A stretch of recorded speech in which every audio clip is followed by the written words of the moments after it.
Deputy CM ఇష్యూకు ఇక end card పడినట్లేనా? నిన్న మొన్నటి వరకు లోకేష్కు డిప్యూటీ సీఎం పదవి ఇవ్వాలంటూ టీడీపీ నేతల కొందరు గొంతెత్తిన సంగతి తెలిసిందే. అయితే ఆ ఇష్యూ చిలికి గాలివానలా మారి సోషల్ మీడియాలో జనసేన టీడీపీ కార్యకర్తలు కామెంట్స్ చేసుకునే వరకు వెళ్ళింది. ఇష్యూ తీవ్రతను గమనించిన చంద్రబాబు, పవన్ కార్యకర్తలను, నేతలను హెచ్చరించగా తాజాగా లోకేష్ కూడా స్పందించారు. అంతేకాదు రిపబ్లిక్ డే వేడుకల్లో కూడా లోకేష్, పవన్, చంద్రబాబు సరదాగా కనిపించారు. దీంతో ఇదంతా కొంతమంది మార్కులు కొట్టేసేవారి ప్రాపకమే అని అర్థమైపోయింది.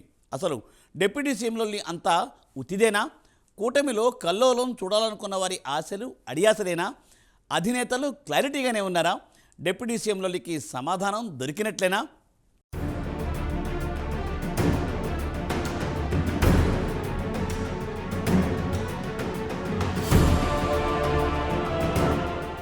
డిప్యూటీ సీఎం ఇష్యూ నిన్న మొన్నటి వరకు ఏపీలో ఎంత పెద్ద రచ్చరేపిందో ప్రత్యేకించి చెప్పక్కర్లేదు.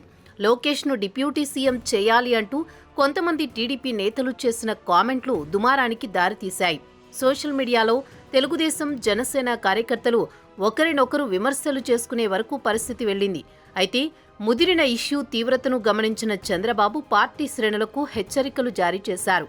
వ్యక్తిగత అభిప్రాయాలు పార్టీపై రుద్దొద్దన్నారు. ఇంకోవైపు పవన్ కళ్యాణ్ సైతం దీనిపై స్పందించి ఒక లెటర్ సైతం రిలీజ్ చేశారు.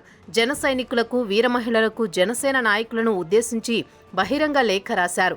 సోషల్ మీడియాలో వచ్చే తప్పుడు వార్తలపై కానీ, కూటమి అంతర్గత విషయాలపై కానీ బహిరంగ వ్యాఖ్యలు చేయొద్దని కోరారు. పొరపాటున ఎవరైనా నాయకులు స్పందించినా సరే దయచేసి జనసేన వారు ఎవరూ కూడా ప్రతిస్పందనగా మీ వ్యక్తిగత అభిప్రాయాలు వెళ్లిబుచ్చడం కానీ, బహిరంగంగా చర్చించడం కానీ చేయొద్దని పవన్ కోరారు.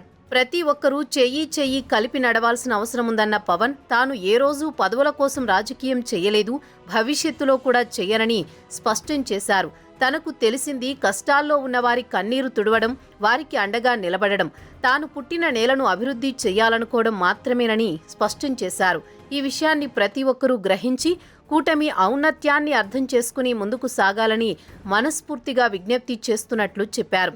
ఇక తాజాగా రియాక్ట్ అయిన లోకేష్ డిప్యూటీ సీఎం పదవిపై వచ్చిన వార్తలపై స్పందించారు. తనకు పదవులు ముఖ్యం కాదని, తాను పార్టీలో సామాన్య కార్యకర్తగానే పనిచేస్తానని చెప్పారు. దీంతో డిప్యూటీ సీఎం ఇష్యూలో కూటమి పార్టీల మధ్య చిచ్చు రగులుతోందని, జనసేన, తెలుగుదేశం మధ్య గ్యాప్ పెరుగుతోందని జగన్ అండ్ కో సంబరపడగా దీనిపై రియాక్ట్ అయిన అధినేతల కామెంట్లతో ఒక్కసారిగా వైసీపీ ఆశలు ఆవిరైపోయాయని రాజకీయ పరిశీలకులంటున్నారు.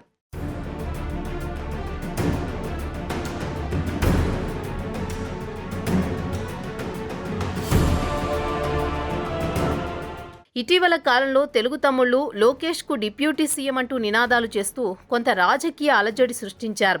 నారా లోకేష్కి అర్జెంటుగా ఉప ముఖ్యమంత్రి పదవిచ్చి ప్రమోట్ చేయాలని వరుసబెట్టి సీనియర్, జూనియర్ తమ్ముళ్లంతా కోరస్గా ఈ నినాదాన్ని అందుకున్నారు. దాని మీద సోషల్ మీడియాలో రచ్చ అయింది. వ్యవహారం శృతిమించిపోయింది అని గ్రహించిన తెలుగుదేశం, జనసేన పార్టీలు రెండూ తమ క్యాడర్కి కీలక ఆదేశాలు జారీ చేశాయి. ఉప ముఖ్యమంత్రి అంశం మీద మాట్లాడవద్దు అంటూ హెచ్చరించాయి. దాంతో వివాదం తాత్కాలికంగా చప్పబడిపోయింది. ఇదిలా ఉంటే ఈ ఇష్యూ తర్వాత 76వ గణతంత్ర వేడుకలు, ఆ మీదట గవర్నర్ అబ్దుల్ నజీర్ రాజ్భవన్లో ఇచ్చిన ఎట్ హోమ్ కార్యక్రమంలో పవన్, లోకేష్ పరస్పరం ఆహ్లాదకరమైన వాతావరణంలో పలకరించుకుని మాట్లాడుకున్నారు. ఇద్దరి మధ్యన నవ్వుల పువ్వులు విరిశాయి. ఇద్దరూ ఒకరి మీద ఒకరు అభిమానంగా, ఆప్యాయంగా ఉన్నట్లు విజువల్స్ బయటకొచ్చాయి. దానిని చూసిన వారు అంతా ఆల్ ఈజ్ వెల్ అని అనుకునేలాగా ఉంది.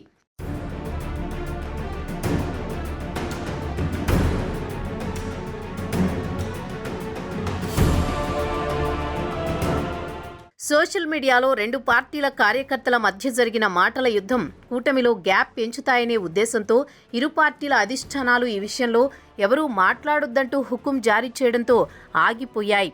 ఇలాంటి పరిస్థితుల్లో ఇద్దరు నేతలు ఓ చోట కలుసుకోవడం, హాయిగా మాట్లాడుకోవడం, మేమిద్దరం ఒక్కటిగానే ఉన్నామనే సంకేతాలు ఇవ్వడంతో వివాదం కాస్త టీ కప్పులో తూఫాన్లా సమసిపోయిందంటున్నారు. ఇక జనసేన, టీడీపీ కూటమిని ఎవరూ విచ్ఛిన్నం చేయాలని చూసినా ఏ విధంగానూ సక్సెస్ కాలేరని అధినేతల తీరు అర్థమయ్యేలా చేసింది. ఇక 5 ఏళ్ల పాటు ఎలాంటి అరమరికలు లేకుండా ఈ పొత్తు కొనసాగుతుందని, మళ్లీ పొత్తు పెట్టుకుని ఎన్నికలకు వెళతామని జనసేన, టీడీపీ ఇప్పటికే ఓ క్లారిటీ మీద ఉన్న వేళ చిన్న విషయాలు ఏవీ పెద్ద రచ్చకు దారి తీయవని మరోసారి రుజువైందని అంటున్నారు. పదవులపై మోజులేని పవన్ లాంటి వారు కూటమికి వరం లాంటిదని, జగన్ పాలిట శాపమని కూడా రాజకీయ వర్గాల్లో చర్చ జరుగుతోంది.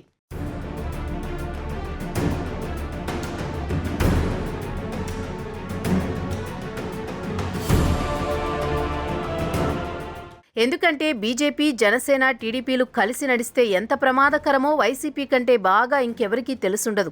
జగన్ తన తండ్రి వైఎస్పై జనంలో ఉన్న ఆదరణను వినియోగించుకుని రాజకీయంగా ఎదగాలని పార్టీ స్థాపించారు. అయితే ఆ సానుభూతి ఓట్లు పొంది సీఎం కావాలనుకున్న జగన్కు పోటీ చేసిన తొలి సార్వత్రిక ఎన్నికల్లో ఎలాంటి గట్టి దెబ్బ తగిలిందో ప్రత్యేకించి చెప్పక్కర్లేదు. మోదీ గాలితో పాటు జనసేనాని పవన్కు ఉన్న చరిష్మా, రాష్ట్ర వ్యాప్తంగా ఉన్న టీడీపీ క్యాడర్ ఏకం కావడంతో 2014 ఎన్నికల్లో వైసీపీకి చావు తప్పి కన్నులొట్టబోయింది. ఇక మరోసారి బీజేపీ, జనసేన, టీడీపీ త్రయం ఏకమై 2024 ఎన్నికల్లో కూడా వైసీపీని గట్టి దెబ్బ కొట్టాయి. ఈసారి మరింత ఘోరంగా ఓడిపోయింది వైసీపీ.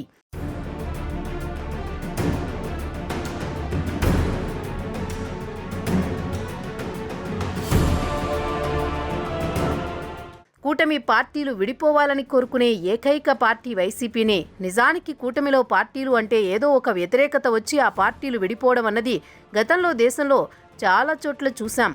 అయితే తెలుగుదేశం, జనసేన, బీజేపీ కూటమిగా ఉన్నంతకాలం జగన్ మళ్లీ సీఎం అవ్వడం అన్నది కలే అని రాజకీయ వర్గాల్లో సైతం టాక్ ఉంది. ఎందుకంటే బలమైన కమ్మ, కాపు వర్గాలు ఓ గొడుగు కిందకు రావడం అంటే రాజకీయంగా ఏపీలో బలమైన కూటమిగా ఉన్నట్లే లెక్క. ఇంకోవైపు కేంద్రంలో బీజేపీ అండతో ఏపీలో ఎన్డీఏ కూటమి దూసుకుపోతోంది. ఈ మూడు పార్టీలు కలిసి ఉన్నంతకాలం జగన్ మళ్లీ సీఎం అవడం అసాధ్యమని వైసీపీ వారికి కూడా క్లారిటీ ఉంది. అయితే ఈ తరుణంలో తెలుగుదేశం, జనసేన మధ్య చిచ్చు రగిల్చి కూటమి విచ్ఛిన్నమయ్యేలా చేస్తే తమ కల నెరవేరినట్లే అని భావిస్తోంది వైసీపీ. ఈ నేపథ్యంలో సోషల్ మీడియాలో ఫేక్ అకౌంట్లతో సైతం తెలుగుదేశం, జనసేన మధ్య చిచ్చు పెట్టాలని ఎప్పటినుంచో ప్రయత్నాలు చేస్తోంది వైసీపీ. అయితే వైసీపీ ప్రయత్నాలు ఫలించక 2024 ఎన్నికలకు కూటమి ఫామ్ అయిపోయింది. వైసీపీని 11 సీట్లతో దెబ్బ కొట్టింది. ఇక అధికారంలోకి వచ్చిన తర్వాత కూడా కూటమి పార్టీలు అన్యోన్యంగా ప్రయాణం సాగిస్తూ ఉండడం వైసీపీ జీర్ణించుకోలేకపోయింది. ఈ తరుణంలో కూటమి పార్టీల మధ్య ఏదైనా అభిప్రాయ భేదాలు వచ్చి విడిపోతే అందుకు ఆజ్యం పోసేందుకు కాచు కూర్చుంది వైసీపీ. ఈ తరుణంలో డిప్యూటీ సీఎం ఇష్యూ తెరమీదకు వచ్చింది. దాంతో తెలుగుదేశం, జనసేన కార్యకర్తల ముసుగులో వైసీపీ ఫేక్ అకౌంట్లతో సైతం సోషల్ మీడియాలో నానా రకాల పోస్టులు, కామెంట్లు పెట్టినట్లు రాజకీయ వర్గాల్లో చర్చ నడుస్తోంది. తీరా లోకేష్, పవన్ కళ్యాణ్ రిపబ్లిక్ డే వేడుకల్లో అన్యోన్యంగా ఉండడం చూసి వైసీపీకి షాక్ తిన్నంత పనైందని అంటున్నారు.